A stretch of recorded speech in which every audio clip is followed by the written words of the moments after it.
स्वागत है आप सभी का class 12th reproductive health chapter के पार्ट 4 में। पार्ट 4 में आज हम स्टडी करेंगे MTP, why MTP, important facts about MTP, STDs, symptoms और उसके क्योर के बारे में। चलिए वीडियो को स्टार्ट करते हैं।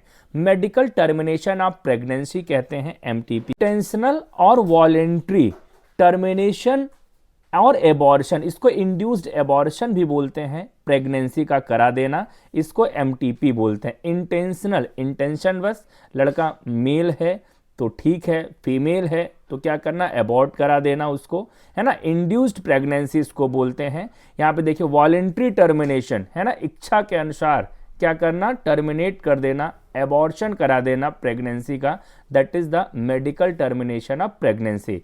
इंडिया में ये लीगलाइज्ड किया गया 1971 में, है ना, उसके पहले ये बैन था।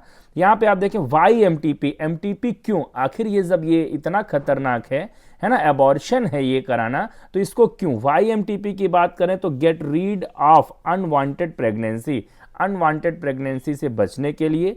फेल्योर ऑफ कॉन्ट्रासेप्टिव मेथड, अगर कॉन्ट्रासेप्टिव मेथड फेल हो जाते हैं तो उसके लिए ये लीगलाइज किया गया था।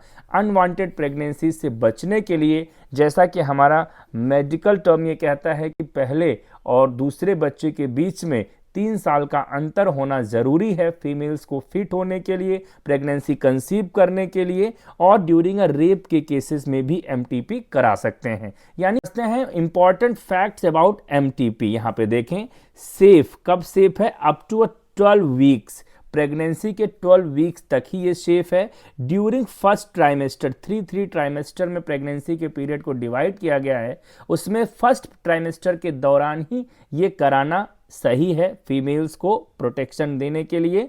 यहाँ पे देखें फीमेल्स को एक तरीके से हेल्दी रखने के लिए। Dangerous for female and foetus both, दोनों के लिए क्या होता है, डेंजरस होता है।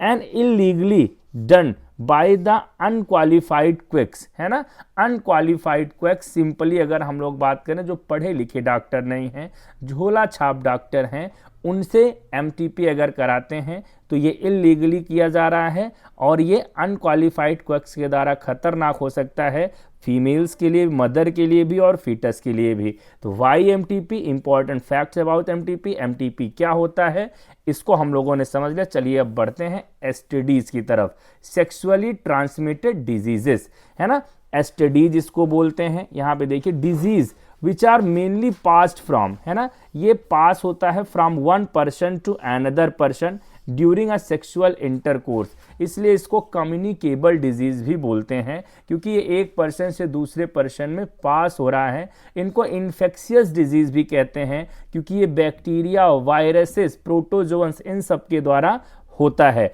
आल्सो नोन एज, एसटीडीज को और किस नाम से जानते हैं तो वेनरल डिजीज के नाम से भी जानते हैं। यहाँ पे आप वीडीज इसको बोलते हैं या रिप्रोडक्टिव ट्रैक्ट इन्फेक्शन इसको बोलते हैं। एग्जाम्पल्स की बात करें तो जेनिटल हर्ब्स देखिए, सेफेलिस आप देखें, गोनोरिया, है ना, chlamydiasis, genital herpes, genital warts, hepatitis B, AIDS, है ना, ये डेंजरस डिजीजेज हैं यानी एसटीडीज हैं। हाई रिस्क, है ना, हाई रिस्क की बात करें किस एज के ग्रुप के लोग ज़्यादा रिस्क में रहते हैं इस एसटीडीज से, तो 15 to 24 एज के ग्रुप के जो लोग हैं वो ज़्यादा रिस्की रहते हैं। आई बटन में देखिए एसटीडीज के, हर एक एसटीडीज के सिम्टम्स के साथ उसके क्योर, है ना, उसके काजेटिव एजेंट का आप देखिए या वीडियो के एंड स्क्रीन में आपको मिल जाएगा, आपको इसकी लिंक जरूर देखिएगा, इस पे वीडियो बन चुका है। इसकी बात करें तो itching, fluid discharge, slight pain, है ना, और swelling in the genital region, inflammation in reproductive tract,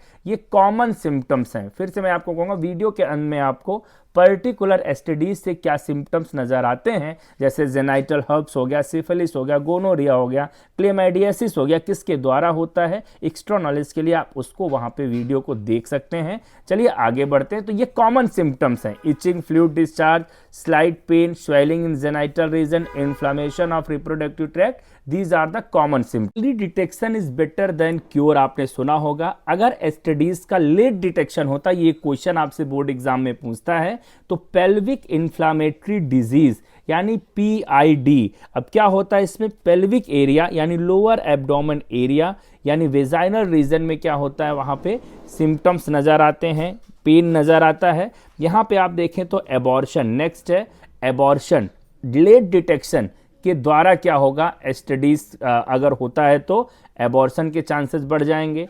still birth, infant died in the वॉर्म, है ना, स्टिल बर्थ यानी जो इन्फेंट्स हैं वो वॉर्म में ही यानी यूटेरस में ही डेवलपमेंट होता है तो वहीं पे डेड कर जाएंगे।